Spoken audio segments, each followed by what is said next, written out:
تو تعجب تو یہ کہ مرنے کے بعد ایک وقت کی بھی نماز نہیں پڑھا، ایک دن کا بھی روزہ نہیں رکھا، ایک بھی حج نہیں کیا، تھوڑا سا مال بھی غریبوں اور مسکینوں میں اللہ کی راہ میں صدقہ اور خیرات نہیں کیا، لیکن اللہ کے نبی کیا کہہ رہے ہیں؟ الحمدللہ الذی انقذہ عن النار، تمام تعریفیں اس اللہ کے لیے جس نے اس کو جہنم کی آگ سے بچا لیا۔ یہ بچہ کلمہ پڑھتے ہی جنت کے اندر داخل ہو گیا۔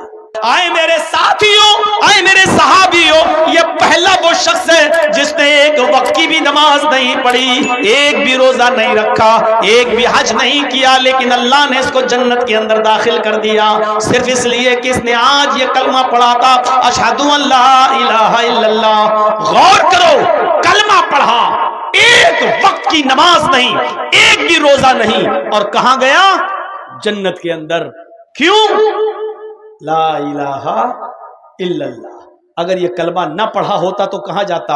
اگر اس کلمے کو پڑھے بغیر مر گیا ہوتا تو اس کا ٹھکانہ کہاں ہوتا؟ میرے بھائیوں، یہ لا الہ الا اللہ کوئی معمولی جملہ نہیں ہے۔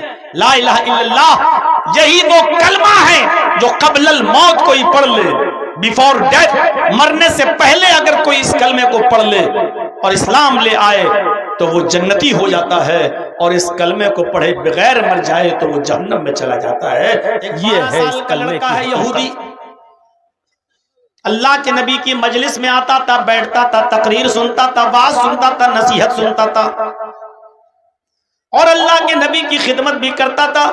اپنے گھر آ کر کہتا تھا کہ ابو جان، کیا میں اسلام لے آؤں؟ مجھے محمد کی باتیں بہت پسند ہیں، بہت اچھی لگتی ہیں۔ لیکن عمر کتنی ہے اس کی؟ 12 سال۔ اور جب اپنے باپ سے کہتا تھا کہ ابو مجھے اللہ کے رسول کی باتیں بہت اچھی لگتی ہیں، کیا میں ان کی باتیں مان لوں، اسلام لے آؤں؟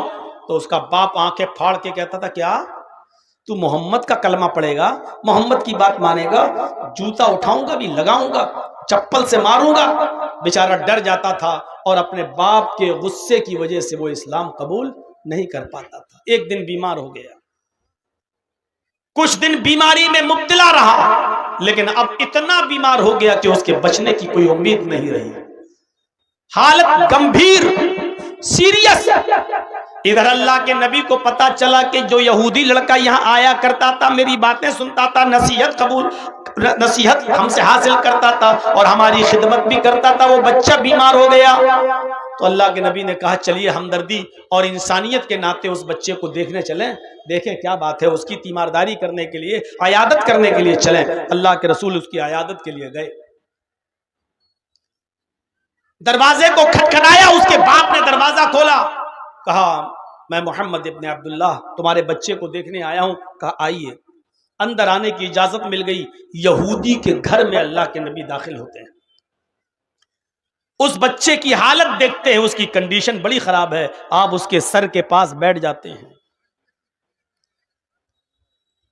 اس کی حالت بہت خراب، اب مرا کہ تب مرا، روح کب سے انسری سے پرواز کر جائے۔ ایسے موقع پر لوگ مریض کو تسلی دیتے ہیں، کیا کہتے ہیں؟ نہیں نہیں دوا کھاتے رہنا، نہیں نہیں تم بہت جلدی ٹھیک ہو جاؤ گے، انشاءاللہ تم صحیح ہو، کوئی بات نہیں، تم صحیح ہو جاؤ گے، اچھے ہو جاؤ گے، اچھے ڈاکٹر کو۔ لوگ یہی تسلی دیتے ہیں مریض کو، لیکن اللہ کے نبی اس کو ایسی کوئی تسلی نہیں دے رہے ہیں۔ آپ اس سے یہ نہیں کہہ رہے ہیں کہ بیٹا تم بہت جلدی صحیح ہو جاؤ گے، آپ یہ نہیں کہہ رہے ہیں، بلکہ اس کی اس حالت کو دیکھ کر آپ کی آنکھوں میں آنسو ہیں، اور آنسو بھی اس لیے ہیں کہ اگر یہ بچہ اسی حال میں مر گیا تو جہنم میں جائے گا، کیونکہ 12 سال کی عمر بالغ ہو چکا ہے۔ عرب کے اندر چھوٹے چھوٹے بچے بالغ ہو جاتے تھے۔ حضرت عائشہ کی شادی 6 سال کی عمر میں ہوئی، اور جب رخصتی ہوئی تو 9 سال کی تھی، اور 9 سال کی عمر میں حضرت عائشہ بالغ ہو گئی، نہیں بالغہ تھی۔ میرے بھائیوں، ماحول اور مزاج کا فرق ہوتا ہے، یہ تو 12 سال کا ہے لڑکا، آپ کے آنکھوں میں آنسو ہیں کہ بچہ مرنے والا ہے، اور اگر اسی کنڈیشن میں مر گیا تو جہنم میں جائے گا، جبکہ اس بچے کا دل اسلام کی طرف مائل ہے۔ آپ اس بچے کو تسلی نہیں دے رہے ہیں، آپ ہی نہیں کہہ رہے ہیں کہ بیٹے تم جلدی صحیح ہو جاؤ گے، بلکہ اس بچے کے سر پر، اس لڑکے کے سر پر آپ ہاتھ رکھتے ہیں، اور ہاتھ رکھ کر کہتے ہیں قُلْ يَا غُلَامُ لَا إِلَهَ إِلَّا اللَّهُ، آئے بچے لا الہ الا اللہ کہہ دو، آئے غلام لا الہ الا اللہ کہہ دو۔ غلام عرب کے اندر کسی بھی چھوٹے سے بچے کو بھی کہا جاتا تھا آپ نے اس سے کہا قل یا غلام لا الہ الا اللہ، بیٹا لا الہ الا اللہ پڑھ لے، بچے لا الہ الا اللہ کا اقرار کر لے، پڑھ لے۔ اس نے نبی کے چہرے کو دیکھا، پھر اپنے باپ کے چہرے کو دیکھا کہ میرا باپ کیا کہتا ہے۔ اس کے باپ کو آج رحم آ گیا اور باپ کہنے لگا کہ بیٹا تمہارا دل محمد رسول اللہ کی طرف لگا رہتا تھا، تم پہلے بھی یہی چاہتے تھے، تمہارا پہلے بھی یہی دل تھا کہ میں محمد رسول اللہ کی باتوں پر ایمان لے آؤں، اور آج بھی تم مجھے دیکھ رہے ہو، تمہارا آخری وقت ہے۔ اے میرے بیٹے میں نہیں چاہتا کہ مرتے وقت میں تمہارا دل توڑوں۔ اس باپ کی زبان سے نکلا اطیع ابا القاسم یا بنیا اطیع ابا القاسم، اے میرے بیٹے تم ابو القاسم کی بات مان لو، تم محمد رسول اللہ کی بات مان لو، یعنی اللہ کے نبی تم سے جو کہہ رہے ہیں تم ان کی بات مان لو، یعنی کلمہ پڑھنا چاہو تو کلمہ پڑھ لو، میری طرف سے اب ڈرنے کی ضرورت نہیں ہے، میں کھلی چھوٹ دیتا ہوں۔ اب اس بچے نے جو 12 سال کا تھا اپنے باپ کی پرمیشن سنی، اجازت سنی، تو فوراً کہنے لگا اشہد ان لا الہ الا اللہ، اشہد ان لا الہ الا اللہ۔ اس نے یہ کلمہ پڑھا اور کلمہ پڑھتے ہی وہ اسلام لے آیا، کلمہ پڑھتے ہی وہ مسلمان ہو گیا، کلمہ پڑھتے ہی اسلام کے دائرے کے اندر وہ داخل ہو گیا۔ اور تعجب تو یہ کہ جیسے ہی اس نے کلمہ پڑھا اشہد ان لا الہ الا اللہ، ابھی کلمہ نکلا ہی تھا کہ اس کی کلمے کے ساتھ ساتھ اس کی روح بھی قبض عنصری سے پرواز کر گئی، اس کا انتقال بھی ہو گیا۔ وہ یہودی بچہ جو ابھی کلمہ پڑھا، کلمہ پڑھنے کے بعد اس کا انتقال ہو گیا، اس کی روح بھی نکل گئی۔ سب دیکھ رہے ہیں، دھڑکنیں بند، سانس بند۔ نبی اکرم صلی اللہ علیہ وسلم جو اس کے پاس بیٹھے تھے، جب آپ کو یقین ہو گیا کہ یہ بچہ انتقال کر گیا، یہ بچہ مر گیا، لیکن اب چہرے پر رونا پن نہیں، چہرہ بگڑا ہوا نہیں، بلکہ آپ کے چہرے پر مسکراہٹ آ گئی، اور آپ اس کے سر کے پاس سے اٹھے اور کھڑے ہو کر یہ جملے آپ نے اپنی زبان سے ادا کیے، الحمدللہ الذی انقذہ عن النار۔ تمام تعریفیں اس اللہ کے لیے ہیں جس نے اس بچے کو جہنم کی آگ میں جلنے سے بچا لیا، تمام تعریفیں اس اللہ کے لیے جس نے اس بچے کو جہنم کی آگ سے محفوظ فرما لیا، جس نے اس بچے کو جہنم کے آگ میں گرنے سے بچا لیا، جہنم میں جلنے سے بچا لیا۔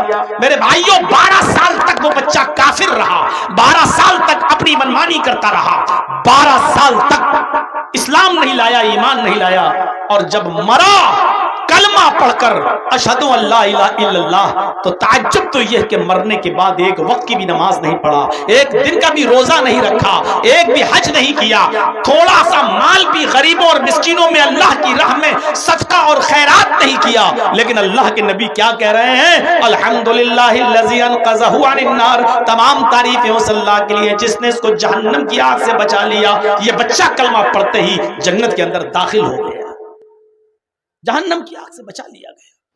یہ ہے کلمہ لا الہ الا اللہ۔ اس کلمے کو کلنکت ہونے سے بچاؤ۔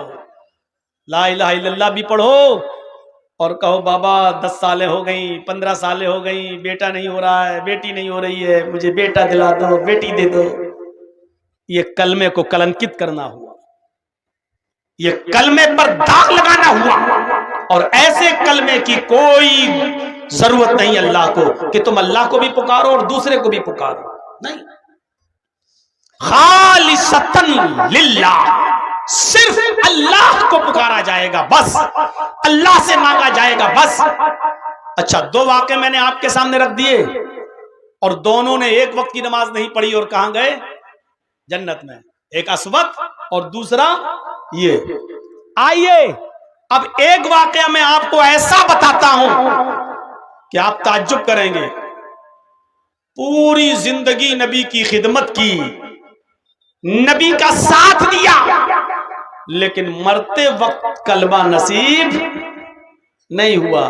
نبی کی خدمت کرنے کے باوجود وہ آدمی کہاں گیا؟ جہنم میں گیا۔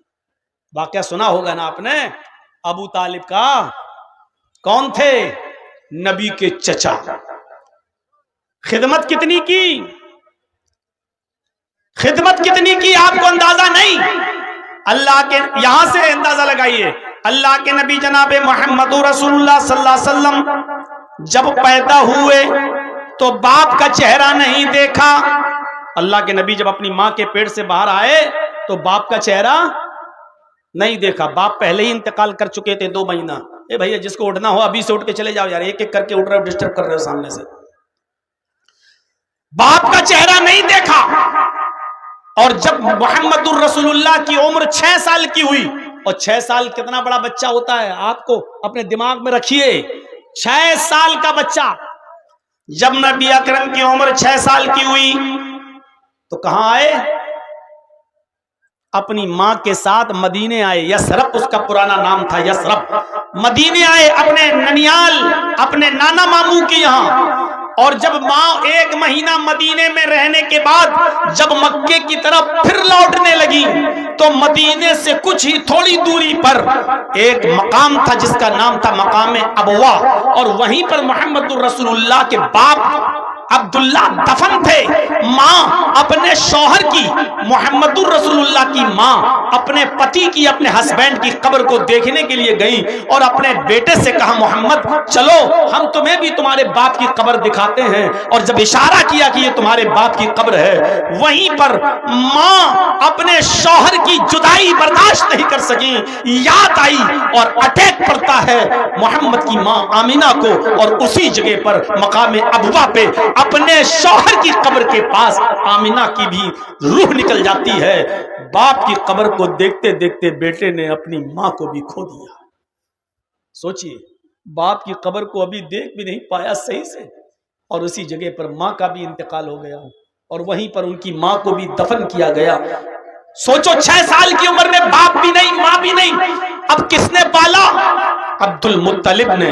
لیکن عبد المطلب بھی صرف 2 سال تک پال پائے. یہاں 8 سال کے ہوئے محمد ابن عبداللہ, ادھر عبد المطلب بھی چھوڑ کر چلے گئے. 8 سال کی عمر میں ابو طالب نے اپنے ہاتھ میں لیا اپنے بھتیجے کو, اور 8 سال سے لے کر 25 سال تک اپنے پاس رکھا, کھلایا پلایا, پال پوس کر بڑا کیا. اور 25 سال کی عمر میں پہلی شادی حضرت خدیجہ سے کرائی جن کی عمر 40 سال تھی میرے بھائیوں. اور 40 سال کے جب آپ ہوئے تو آپ کو نبوت ملی. سوچئے 8 سال سے لے کر 40 سال تک ابو طالب نے خیال رکھا, یہ 32 ایئر 32 سال کی زندگی ابو طالب اپنے پاس رکھے رہے, کھلاتے رہے پلاتے رہے, پروان چڑھاتے رہے. اور جب اللہ کے رسول کو رسالت ملی, نبوت ملی, اور آپ نے جب توحید کی دعوت دی تو دشمنوں سے بچاتے رہے, حفاظت کرتے رہے, یہاں تک کہ جب دشمنی حد سے آگے بڑھ گئی اور تمام کافرین مکہ متفق ہو کر نبی ابو طالب کے پاس آئے اور کہنے لگے کہ ابو طالب اب پانی بہت آگے چڑھ گیا ہے, سر سے اوپر چڑھ چکا ہے, تمہارے بھتیجے کی لنترانی اب ہم نہیں سنیں گے. بہت الٹا سیدھا غلط سلط ہمارے معبودوں کے بارے میں تمہارا بھتیجا بول چکا ہے, اب اس کی زبان پر کنٹرول کرو, اور نہیں کرتے ہو تو ہم اس کو اپنے حساب سے سزا دیں گے. بعد میں یہ مت کہنا کہ میرے بھتیجے کا قتل کر دیا, میرے بھتیجے کو مار ڈالا. ابو طالب نے اپنے بھتیجے محمد کو بلایا اور کہا بھتیجے میرے اوپر اتنا بوجھ نہ ڈالو کہ میں برداشت نہ کر سکوں, میرے ناتواں کندھوں پر, میرے کمزور کاندھوں پر اتنا بوجھ نہ ڈالو کہ میں برداشت نہ کر سکوں. یہ میرے دشمن اب تیرے دشمن بن چکے ہیں, خون کے پیاسے ہیں, تجھے قتل کرنا چاہتے ہیں. تو دین کی دعوت چھوڑ دے, توحید کی دعوت چھوڑ دے, ان کو ان کے اسی حال پہ رہنے دے, تو ان کو برا بھلا مت کہے, چھوڑ دے ان کو ان کے حال پر.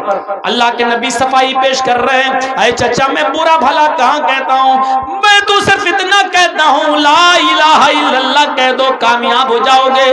میں تو صرف یہ کہتا ہوں کہ ایک اللہ کی عبادت کرو, ایک اللہ کو پکارو, ایک اللہ کے سامنے سر جھکاؤ, ایک اللہ کی عبادت کرو, اس کے علاوہ تو میں کچھ نہیں کہتا. چچا نے کہا بھتیجے چھوڑ دے ان کو, ان کے حال پر رہنے دے, یہ بھی کہنا بند کر دے اگر میری زندگی میں تجھے کسی نے مار دیا یا قتل کر دیا تو میں اپنے آپ کو نہیں سنبھال پاؤں گا. چچا کا یہ جواب سن کر اللہ کے نبی کے آنکھوں میں آنسو آ گئے. صرف ایک ہی جملہ بولا, آئے چچا جان میں دین کی دعوت سے باز نہیں آ سکتا, میں توحید کی دعوت سے باز نہیں آ سکتا۔ اگر یہ کافرین مکہ سورج اکھاڑ کے لائیں اور داہنے ہاتھ پہ رکھ دیں، چاند اکھاڑ کے لائیں بائیں ہاتھ پہ لا کر رکھ دیں، پھر بھی میں دعوت دیتا رہوں گا، دین کی تبلیغ کرتا رہوں گا۔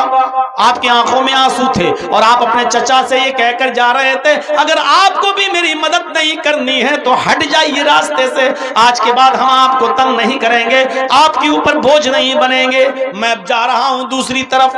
جب آپ نے پیٹھ پھیری روتے ہوئے تو چچا نے آواز دیا، اے محمد ابن عبداللہ، یا ابن اخی، آئے میرے بھائی کے بیٹے، آئے میرے بھتیجے، ادھر آؤ۔ اللہ کے نبی آتے ہیں، جی چچا، میں تیری آنکھ میں آنسو بھی نہیں دیکھ سکتا، تجھے تیرے رب نے جو دعوت دے کر بھیجا ہے جا کھل کر وہ دعوت دے، دیکھتا ہوں میری زندگی میں تیرا کون کیا کرتا ہے، تیرے اوپر کھروچ بھی اگر آ گئی تو میری تلوار میان سے باہر نکل جائے گی، دیکھتا ہوں کہ کون کیا کہتا ہے تجھے، جا تجھے جو دعوت کا حکم دیا گیا ہے تو اس کام کو پورا کر۔ چچا نے اجازت دے دی، باوجود اس کے کہ خطرہ تھا کہ دشمن کہیں محمد کو قتل نہ کر دے۔ میرے پیارے ساتھیوں، دعوت دیتے رہے اور ایک دن آیا یہی چچا بیمار ہو گئے، مرض الموت میں مبتلا ہو گئے، آخری وقت آیا چچا کا، ابو طالب کا، اب مرے کہ تب مرے، تو اللہ کے رسول اپنے چچا کے پاس بیٹھ گئے، وہی آنکھوں سے آنسو آ رہے تھے، اس لیے نہیں کہ میرے چچا کا انتقال کا وقت قریب ہے، بلکہ اس لیے کہ میرے چچا نے کلمہ نہیں پڑھا ہے، اور بغیر کلمے کے اگر یہ میرا چچا اس دنیا سے چلا گیا تو جہنم میں جائے گا۔ آپ کہتے ہیں قل یا امی لا الہ الا اللہ، اے میرے چچا اپنی زبان سے لا الہ الا اللہ کہہ دو، آئے میرے چچا اپنی زبان سے لا الہ الا اللہ کہہ دو، اور چچا جواب دیتے ہیں نہیں۔ اللہ کے نبی نے آگے جو جملہ کہا وہ سنیے گا بڑے غور سے۔ آپ نے کہا چچا اگر آپ کو ڈر ہے کہ لوگ سن لیں گے اور بعد میں تانے ماریں گے کہ دیکھو اپنے باپ دادا کا دین چھوڑ دیا، تو ایک کام کریے۔ اللہ کے رسول نے اپنا کان بڑھا دیا، اپنے چچا کو اٹھا لیا اور چچا کا منہ اپنے کان میں لگا دیا اور کہا قل یا امی فی اذنی لا الہ الا اللہ، آئے میرے چچا میرے کان میں پڑھ دیجئے لا الہ الا اللہ، کسی کو پتہ نہیں چلے گا، ہم جانیں آپ جانیں، بس میرے کان میں پڑھ دیجئے، میرے کان میں کہہ دیجئے لا الہ الا اللہ۔ قیامت کے دن میں اللہ سے گواہی دوں گا، اے اللہ مرتے وقت میرے چچا نے میرے کان میں لا الہ الا اللہ پڑھا، تو بخش دے، اور انشاءاللہ میں اللہ سے بحث حجت کر کے آپ کو بخشوا لوں گا، اللہ کے سامنے گواہی دے کر میں آپ کو جنتی بنوا دوں گا، اللہ سے سفارش کر کے میں آپ کو جنت میں لے جاؤں گا، میرے کان میں پڑھ دیجئے لا الہ الا اللہ، کسی کو پتہ نہیں چلے گا۔ لیکن چچا ابو طالب کہتے ہیں بھتیجے میں نہیں چاہتا کہ میں مرتے وقت اپنے باپ کا اپنے دادا کا دین چھوڑوں، آئے میرے بھتیجے میں نہیں چاہتا کہ مرنے کے بعد میرے لوگ یہ کہیں کہ دیکھو ابو طالب اپنے باپ دادا کا دین چھوڑ گیا، بد دین ہو کر مرا، بے دین ہو کر مرا۔ آئے میرے بھتیجے سوری، میں تمہارے کان میں بھی لا الہ الا اللہ نہیں پڑھ سکتا، میں چپکے سے بھی لا الہ الا اللہ کا اقرار نہیں کروں گا۔ آئے میرے بھتیجے میں اسی دین پہ مرنا چاہتا ہوں جو میرے باپ کا میرے دادا کا دین تھا۔ ابو طالب نے کلمہ نہیں پڑھا اور ابو طالب کا انتقال ہو گیا، بغیر کلمہ پڑھے مر گئے۔ پوری زندگی نبی کی خدمت کی، پوری زندگی نبی کی سیوا کی، پوری زندگی نبی کو چاہا، پوری زندگی نبی کو مانا، پوری زندگی نبی کا ساتھ دیا، لیکن کلمہ پڑھے بغیر مر گئے۔ کہاں گئے؟ جہنم میں۔ اور ایک بار اللہ کے رسول نے ہاتھ اٹھا کر دعا بھی کی کہ آئے اللہ میرے چچا کو بخش دے، وہ مجھے بہت چاہتا تھا، میری بہت خدمت کی، میری بہت دیکھ ریکھ کی، اللہ میرے چچا کو بخش دے۔ اللہ نے آسمان سے جبریل کو بھیج دیا یہ کہتے ہوئے کہ محمد سے کہہ دو کہ کسی مومن کے لیے جائز نہیں ہے کہ کسی کافر اور مشرک کے لیے دعائے مغفرت کرے۔ تیرا چچا حالت کفر میں مرا ہے، وہ جہنم میں جائے گا۔ 70 مرتبہ بھی آئے محمد اپنے چچا کے لیے تم دعا کرو گے تو اللہ تمہاری دعا قبول نہیں کرے گا۔ تیرا چچا کلمہ پڑھے بغیر مر گیا، تیرے چچا کو ہم جہنم ہی دیں گے، جنت نہیں مل سکتی، اس کو بخشیں گے نہیں۔ اللہ تعالیٰ نے محمد الرسول اللہ کی دعا کو ریجیکٹ کر دیا، رد کر دیا، اور کہا کہ تمہاری دعا قبول نہیں کی جائے گی۔ اللہ کے رسول نے کہا اے اللہ وہ مجھے بہت چاہتا تھا, میری بڑی خدمت کی. تو اللہ نے فرمایا اے محمد تمہاری خدمت کی مانتا ہوں اس بات کو, لیکن جنت نہیں دے سکتا, رہے گا تیرا چچا ہمیشہ جہنم کے اندر. ہاں اتنا کر سکتا ہوں, اتنا کر سکتا ہوں کہ تیرے چچا کو ہم سب سے ہلکا عذاب دیں, سب سے کم عذاب دیں. اور اللہ کے نبی فرماتے ہیں کہ اللہ تعالیٰ میرے چچا کو سب سے ہلکا عذاب دیتا ہے, ان کے دونوں پیروں کے تلوے کے نیچے, یہ دونوں پیروں کے تلوے کے نیچے آگ کی 2 چنگاری. چنگاری جانتے ہو, چولہے میں جب لکڑی جلاتے ہو تو چنگاری نکلتی ہے نا, پھٹ سے پھوٹتی ہے ایک دم. 2 چنگاری, ایک اس پیر کے نیچے اور دوسرا دوسرے پیر کے نیچے رکھ دی. بس اللہ کے نبی فرماتے ہیں کہ پیر کے تلوے کے نیچے آگ کی 2 چنگاری کی وجہ سے بھی یغلی منہما دماغہ, آگ کی دونوں چنگاریوں سے بھی میرے چچا کا دماغ ہانڈی کی طرح کھولتا ہے. ایسا لگتا ہے جیسے چولہے پر پانی رکھ دیا جائے اور کھول رہا ہو, ابل رہا ہو, ایسے ہی ان دونوں چنگاریوں سے میرے چچا کا دماغ ہانڈی کی طرح کھولتا ہے. میرے بھائیوں, پورا واقعہ بیان کرنے کا مقصد صرف یہ ہے کہ کلمہ نصیب جس کو ہوا, ایک وقت کی نماز نہیں پڑھی وہ تو جنت میں گیا, اور جس نے کلمہ نہیں پڑھا اس نے پوری زندگی نبی کی خدمت کی, نیکی کی, نبی کے ساتھ اس نے سلوک کیا, لیکن آخری وقت بھی کلمہ نہیں پڑھا تو وہ جہنم میں چلا گیا, یعنی ابو طالب. تو یہی کلمہ انسان کو جنتی بناتا ہے, یہی کلمہ انسان کو جہنمی بناتا ہے. یہ پہلی چیز ابھی لا الہ الا اللہ پر میں نے تھوڑا زیادہ وقت آپ کا لے لیا. دوسری چیز پر ہم آپ کو تھوڑا سا کھینچ کر لاتے ہیں, وَأَدْنَاهَا إِمَاطَةُ الْأَذَى عَنِ الطَّرِيقِ, راستے سے تکلیف دہ چیز کو ہٹا دینا. آپ بائک سے جا رہے ہیں یا 4 ویلر سے جا رہے ہیں اور آپ کو بیچ راستے میں کیلے کا چھلکا پڑا ہوا دکھ جائے تو آپ کی ذمہ داری بنتی ہے کہ آپ اپنی گاڑی کو سائیڈ میں لگائیں اور کیلے کے چھلکے کو بیچ سڑک سے ہٹا کر آپ باہر پھینک دیں, کیونکہ آپ تو گزر جائیں گے گاڑی کو دائیں بائیں کر کے, لیکن کہیں کوئی بوڑھا آدمی, کوئی اندھا آدمی اگر اس کا پیر اس کیلے کے چھلکے پر پڑ گیا اور پھسل کے گر گیا تو میرے بھائیوں بڑھاپے میں تو ہڈی جب ٹوٹتی ہے تو جلدی جڑتی نہیں ہے. اس لیے کوئی کانٹا پڑا ہے تو اس کو ہٹا دو, کوئی چھلکا پڑا ہے تو اس کو ہٹا دو, کوئی پتھر پڑا ہے تو اس کو ہٹا دو.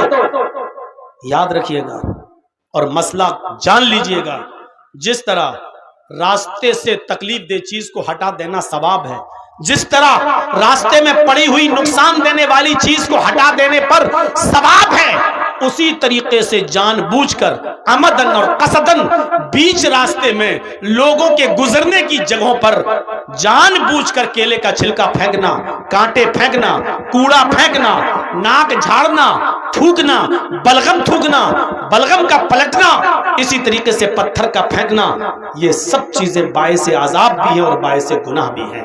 اگر تکلیف دہ چیز کو راستے سے ہٹانا ثواب کا کام ہے تو جان بوجھ کر راستے میں تکلیف دہ چیزوں کو پھینکنا گناہ بھی ہے. ہٹائیے. اسی طریقے سے آپ کوئی سامان خریدنا چاہتے ہیں اور آپ نے بیچ سڑک پر اپنی گاڑی کھڑی کر دی, غلط جگہ پر گاڑی کو پارک کرنا بھی لوگوں کو تکلیف دینے کے ضمن میں آتا ہے. اماطۃ الاذی عن الطریق, راستے سے تکلیف دہ چیز کو ہٹا دینا بھی ایمان کا ایک حصہ ہے. اور تیسری چیز اس حدیث میں بتائی گئی ہے, والحیاء شعبۃ من الایمان, حیا بھی ایمان کا ایک شعبہ ہے. آج شرم و حیا ہمارے معاشرے سے نکل گئی, شرم و حیا ختم ہو گئی. بخاری کی حدیث ہے, اللہ کے نبی نے فرمایا اذا لم تستحی ففعل ما شئت, جب تیرے اندر شرم نہ رہی, جب تیرے اندر سے شرم نکال لی گئی تو پھر جو تیرا دل چاہے وہ کر. یعنی جب شرم ہی نہیں رہے گی تو انسان کے دل میں جو آئے گا وہ کرے گا, جو آئے گا وہ کرے گا. شرم نہیں رہی. اور اس ویسٹرن کلچر نے, اس پشچمی سمجھتا نے, اس مغربی تہذیب نے آج شرم و حیا کا جنازہ مردوں کے اندر تو چھوڑیے اور کے اندر سے بھی نکال کر رکھ دیا ہے. ہمیں نہیں معلوم آپ کے بہار کا حال, ہمیں نہیں معلوم آپ کے بنگال کا حال. آئیے ہمارے اتر پردیش کی طرف اور لکھنؤ کی سرزمین پر بڑے بڑے حاجی, بڑے بڑے نمازی, بڑے بڑے قاری, بڑے بڑے حافظ, بڑے بڑے ملا اور مولویوں کی لڑکیاں